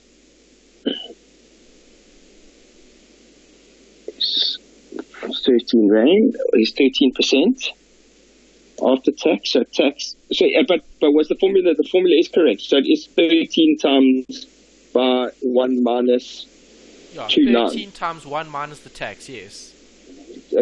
Okay, and then that will give you, I'll tell you now. Is it 9.23? Yes. Okay, cool, 100%. Okay. And basically, if it said there, just while we're going through it, if it said there, that it was after tax, we would just put that the financing above 420,000 rand is at a cost of this after tax. Yeah, if they said after tax here, then you wouldn't have to minus the tax, and you would just write it. Yeah. Well, just state in your answer, there is a form of financing available should they exceed 420,000 rand worth of long-term debt. Yeah. ABSA will give us a loan, but it will be at a higher cost of 13% after tax. The end. Okay, I wouldn't have to take tax off if they said it was after tax. Would I have to put the ABSA and stuff? I mean, couldn't I just say something to say that the cost of financing above 420,000 is at 13%? It should be fine. After tax. I just like identifying what these things are. So I would just write down ABSA debt or ABSA loan or ABSA bank, whatever. But just obviously discuss it. How you mention it, I don't think it makes much of a difference. Okay, so then the cost of, we need to look at the cost of finance. For long-term debts. Yeah. Okay, good. So you got the marks for the ABSA debt, 9.23% after tax? Yeah. Okay, so the cost of debt would be your basically, so it says, so you would look at this, you'd do a PV calculation, wouldn't you? Yes, time value of money. Identify variables, solve for the I. Okay, so you would have PV, which is, so it's a 10% bond. It doesn't say if the bond is so it's got a 10% flotation cost. So that would basically be so it would be 990 would be your present value. 990, no. Well, it's got a 10%. It's got a 10%. 900. Sorry, yes, 900. 900. Yes. 10%. Yeah, 900. Your future value is 1,000 rand. Yes. Your N is 10 years. Yes. Okay. Your coupon interest, so your payment is 9%, which 100%. Is 90 rand. Okay, and then you would solve for I using I'll tell you now, and just using the present value as the negative. Just clearing. Okay, so 900 minus, and that would be your present value, 1,000, future value, 90 is payment, 10 is N, and then calculate your interest, 10.67. Yes. Okay, so full marks there. Cool. So however many marks were allocated to that part, we'll never know, but you got all of it. Yeah. Cool. Okay. Yeah, I'm quite comfortable. I'm quite comfortable with that. That's cleared up for me now is every time I looked at the formulas and was that before or after tax? I don't know. It doesn't say. It's before tax because that's the coupon rate. Okay, Okay, yes. Yeah, so just one. Okay, so then you would take so then 10.67 times by 1 minus 20, 1 minus 29 equals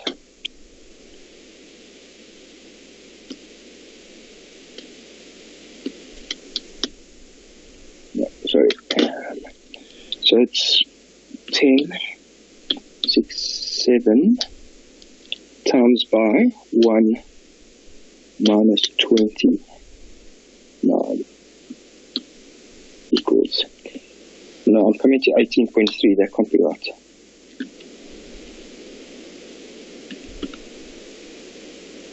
.67 times by 1 minus, no, Anthony? Yeah? Geez, I'm not, how the hell do I? Are you using brackets? If you're using the HP, don't use the HP for mathematics. This you would type into a normal scientific calculator. The HP, remember, is not very good in terms of user-friendliness when it comes to normal maths. Okay, because you can't see what you're typing in. Wouldn't you just divide it by the 71%? Times it by. Times it by 0.71. Okay. You can do that that's, if you do that working separate. But if you type it in as is on the HP, unless you use the actual bracket button, you're not going to get the right answer. 7 times 5.71 equals. So 7.5757. Yeah, 7.57, actually 92. Obviously, I didn't use rounding here. So my answer here with all the decimals, I don't use rounding in my working. So the answers that you see here are all with as many decimals as possible. What I do round off though is just the final answer. Okay, but I mean, whether it's one or two decimal places out, it's still 5.7, so that should be fine. But I mean, as long as if I just put it into the thing that's rounded up to two decimals. Yeah, well, if you round off, then just state that you're rounding off. So if you round off, then say equal to 7.58% brackets 2 decimal places. If you are choosing to round off, I would avoid rounding off workings. Rounding off answers are fine, but if you round off this working, then obviously your whack will be out later on. Okay, so ideally you shouldn't round off workings, just round off answers. Okay. Cool. Okay, so that's let's it. You move got on all to the the marks next for that one. Now, what's next? I just need to find it. Okay, so calculate breaking points associated with this. So that's BP equals, it's the AW over, I never remember this formula. Because you know what, I don't actually. So what is the AF? Amount of funds. Yeah, remember, so it's the source of capital is looking at what do you have available and when are you going to break the actual. Fine. Okay, now remember this equals. So what you would do, this is basically where you take, where you divide, so you divide the 420 divided by the weighting, which was, not that one. Where is it? The weighting was, where does it tell you the weighting? 40%. Yes. And then for the other one, so that would be for debt. And then for equity would be 300 divided by 60%. Correct. 2 marks for doing that. That's right.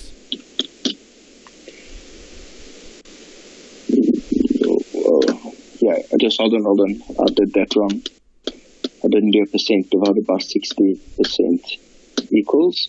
So you got 500,000 and for the equity and 420 divided by 40% equals. And that's 1,050,000. 100%, yeah. Okay, you've answered that question. Good. Cool, 100%. Okay. Calculate the bracket. So we've done that. Okay, so they give you the thing. So they generally will give you this thing when they do it. So, okay, cool. You see, they haven't. So, I mean, they've already filled in half of the stuff, Anthony. So, I mean, this is where I get a little bit confused about, so, no, but we don't have to do it, though. We don't actually have to do it. You'll only have one form of debt, because if your weighted average cost of debt, I mean, if your break point of debt is 105 and it says 105 and above. So now, if they've given you this thing, like, I mean, it doesn't give you anywhere to put. They've already put the weight and stuff in there. Yeah, so that means they've helped you actually. All you need to do now is put the costs and the weighted costs. Yeah, but remember, anything above 105 though you'd have to get the debt would have a different amount. True, and then you would have to maybe add that consideration to it. Yeah, but remember in that previous one, that was like a 2017 paper. Yeah. In the 2017 paper, that was better. Why? No, they gave you space to do that. Back in 2014, they didn't do that. Why? It was back in 2014. That was 2015. That was the paper we did yesterday. That they had exactly the same thing. 2015, yeah. So obviously these things get raised. Yeah. So when we raised it, they probably considered it, and then the next year they probably changed or whatever the case might be. Yeah. Okay, So for this, we'd do what I discussed is we'd basically add the two debts together, the amounts, and basically come to No, you wouldn't add the two together. actual... I would have just added one here. I would have just written one in. Yeah. That's all. But I mean, you could do that calculation separately and then just add the one line of debt in. You could do that in your rough. If you want to show a working separate to this, yes, then you could do that as well. That's also fine. Yeah, either or. You have choice in terms of how you want to present the answer, because obviously this table was a little bit problematic. Okay, so just to go through this again, okay, so we would go 60% times by the 500,000, and that would give us what the cost is. No, that would give you how much finance is required for that form of financing. For that, okay. And then you would go and you would look at the cost which we worked out. Hold on, costs you've worked out already, so you just need to pull those values through. Okay, cool. Okay. So the cost of equity was 23.65. The cost of equity was just hold on. Yeah, 23.625. 100%. Yes, that's quite high. Cost of debt was? Yes, that's quite high. 3.625. Well, wouldn't you round that up though? I mean, make it 23.63. I'm not saying you can't use rounding. I'm just saying you should try avoid rounding off workings and rather just round off answers. But it's up to you. Okay. If you want to round, then just mention that you've rounded this. Yeah. Yeah. Okay. Cool. So then your financing is 7.57. 7.57 for debt. Yes.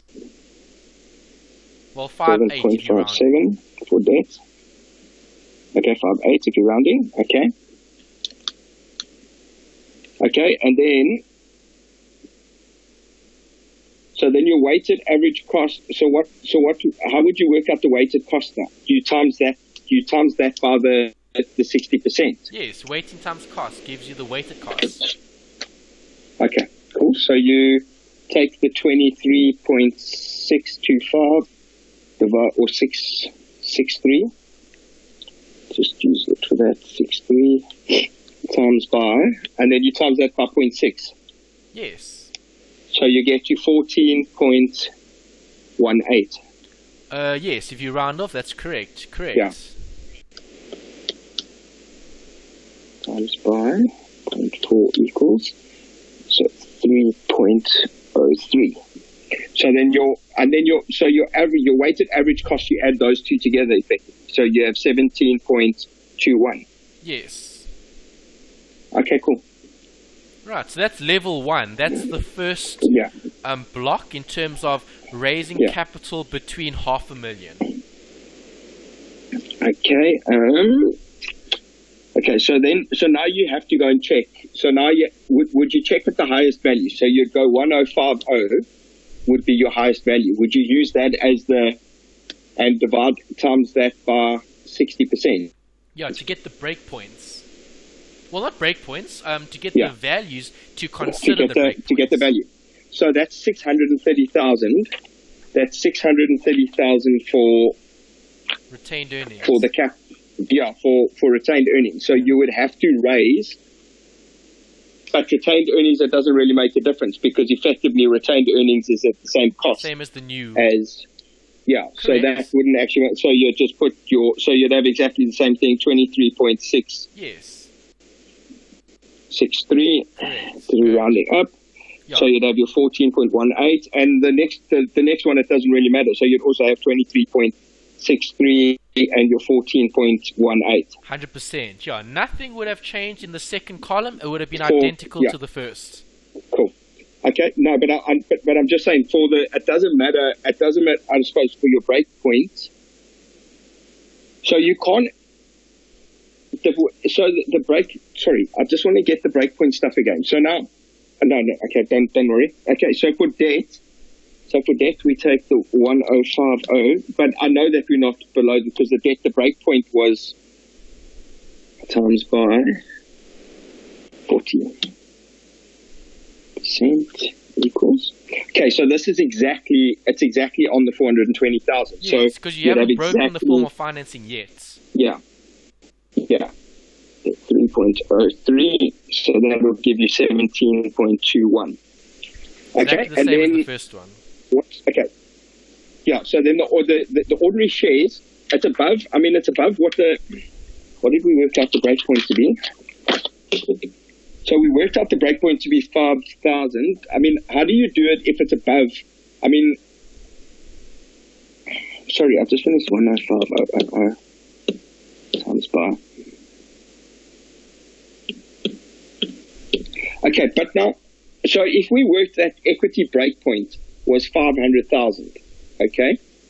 Now, in the second one, the breakpoint, or if you take the percentage of shares, the breakpoint, but that's based on... So you've broken your retained earnings, you haven't broken the amount of new shares you can issue. Oh, okay, yes. Okay, now I'm understanding. Yeah, sorry. Okay, now I'm understanding. To get to 630, so what do you do now 1,050 and above? I mean, how do you calculate? So it would be exactly, I mean, your ordinary shares are exactly the same. Your ordinary shares, in terms of new shares versus retained earnings, would be the same because the theory says that the two costs are the same. So effectively throughout the whole thing, the ordinary shares part is going to stay exactly the same.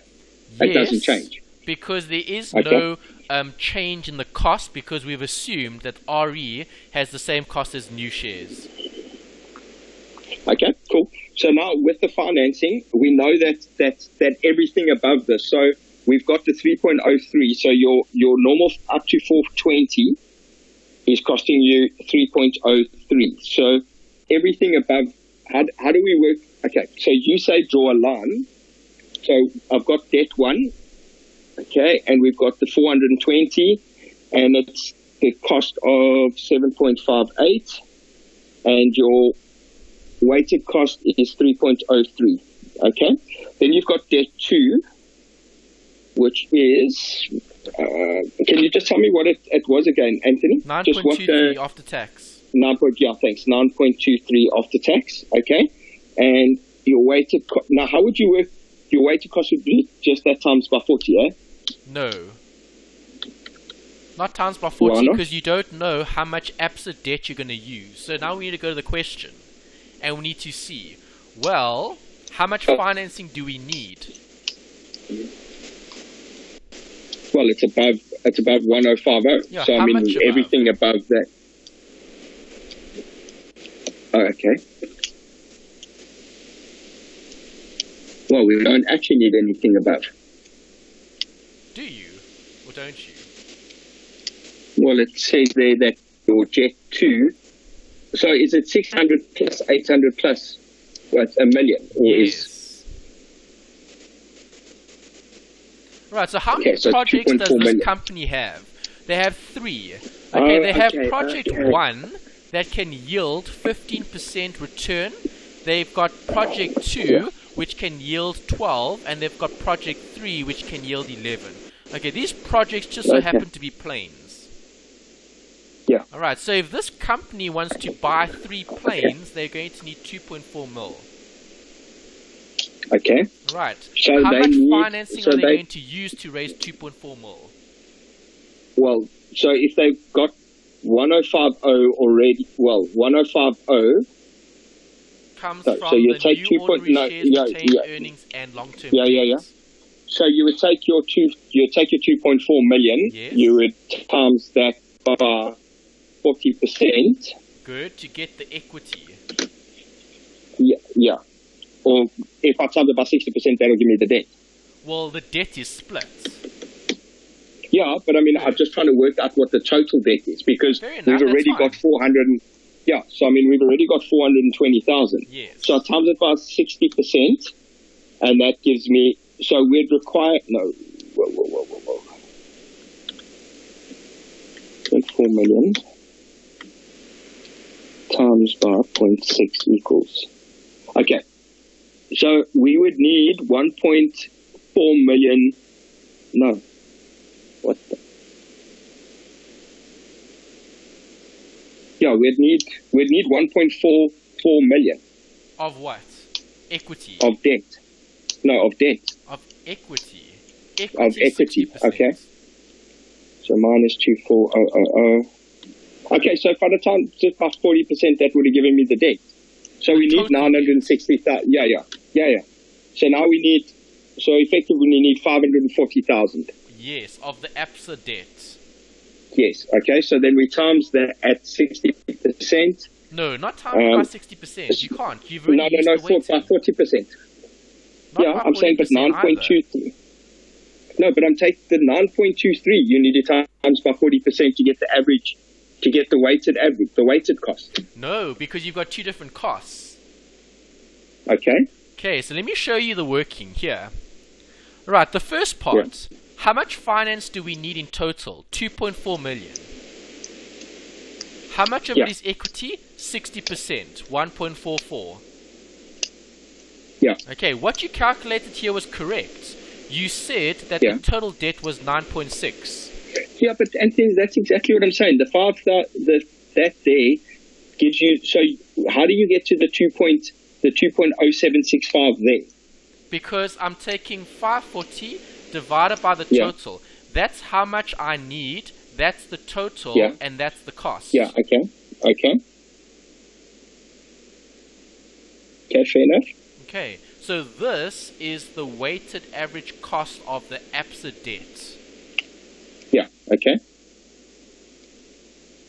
Right, and if I add everything up, I get 17.57. Notice, the costs have gone up. The costs have to go up. Why? Because I'm using more expensive finance. Yeah. Okay, no, 100%. Okay, I'm just checking what you're doing. Okay, so in order to get the debt, you would need to, in order to get what the actual weighted cost is, you would need to take the 420 divided by the 2.4 million, okay, and then times that by the actual cost of the debt. Yes, weighted cost is weight times cost. And then that gives you that thing's weighted cost. 1.31. Okay, so, okay, cool. Okay. No, I understand that now. Okay. I just wasn't sure. Yeah, understand that now.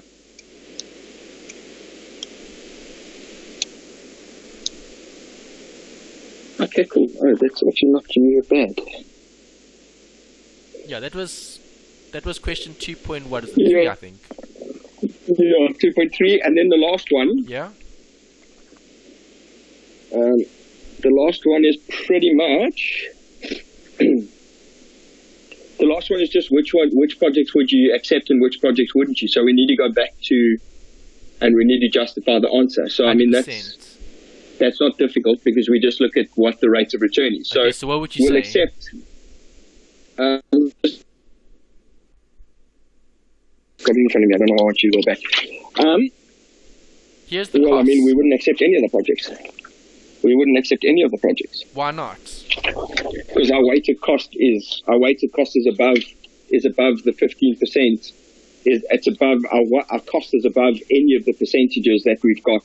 Any of the percentage of the internal rate of return. Perfect, and that's why SAA needs to be bailed out year after year after year. Yeah. Okay. Okay. Awesome. Yeah. Operating cool. an airline is very, very, very costly and not very, very, very rewarding. Yeah. Well, if you do it right, it can be quite rewarding because I'm sure some guys must be making money out of it. True, but I mean, SA is just one example of this. Okay, no, but obviously, SA, I think, things that aren't creating value, but things that are costing too much. So for the answer for that question, how many marks is it? It's just 6 marks, huh? No, 3 marks. So you just basically go Boeing, the option 1, like Boeing 747, internal WAC, and then, I mean, you just put like basically what you say there.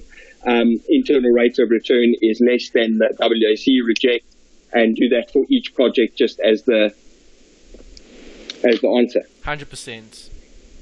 Okay, cool. Happy. Makes sense. Yeah, it does.